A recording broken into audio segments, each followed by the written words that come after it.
Young people are the majority of the voting age in our country. Why can't young people organize themselves and throw out the 70-year-olds? The question is not whether you can throw out the 70-year-olds. The question is that in a situation where the same mind clamors for bread and books, bread will always win.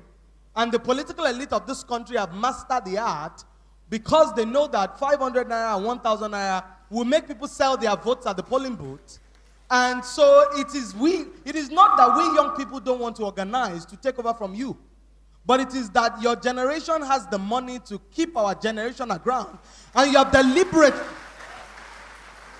generation has deliberately, sir, except for very few progressives like you, refused to give us the kind of education that will empower us to demand mandatory accountability from your generation. The kind of education that will help us to become innovative and drive competitiveness for Nigeria's economy. When you say that banks are giving loans to small businesses in Nigeria, the banks come with double-digit loans that are unaffordable for those small businesses. When you talk about youth and unemployment, the idea is not even youth unemployment. The idea is that youth unemployability is a greater challenge above youth unemployment. When you do not empower our generation to speak English so that we can get the right kind of jobs that will help us stand side by Singapore, Finland, and Canada, you deprive us of our fundamental humanity. I agree with you, don't worry.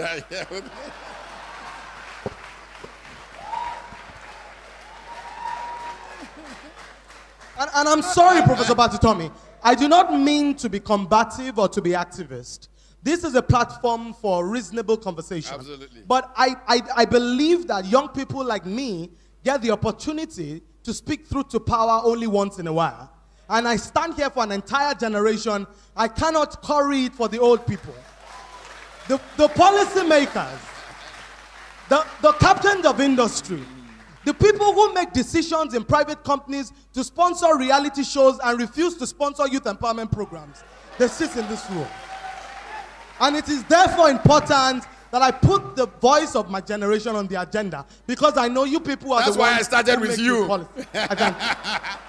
Give me a break. I started with you because I know that. Based on logistics, there are two categories of young people in Nigeria today. The first category, the educated, empowered, and privileged. The second category, the poor, the deprived, and angry young people, who form the majority of the youth population you refer to, and are the ones that have become the tools of trade in the hands of the politicians. So we, the young people who are educated and can make the type of decisions and understand where Nigeria needs to go, are in our minority. The ones in the villages and the bushes who don't have education, who are poor and angry, who become area boys, do not even have food to eat 3 times one day. Now, where do we go from here? How do we promote inclusiveness? Nigeria and Africa have to become entities that embrace consequences. What do I mean by that? Consequences, when we begin to punish bad behavior in Nigeria, when people steal our money and we put them in jail, Nigeria and Africa will become better countries. I'll tell you why, sir. In Singapore, under Lee Kuan Yew, a minister bargained with a contractor and took money and took bribe from him to give him a contract. When Lee Kuan Yew found out, the minister committed suicide and left a note behind that he would rather die than face the consequences. Lee Kuan Yew will place them. In Nigeria, when people steal our money, we give them chieftaincy titles.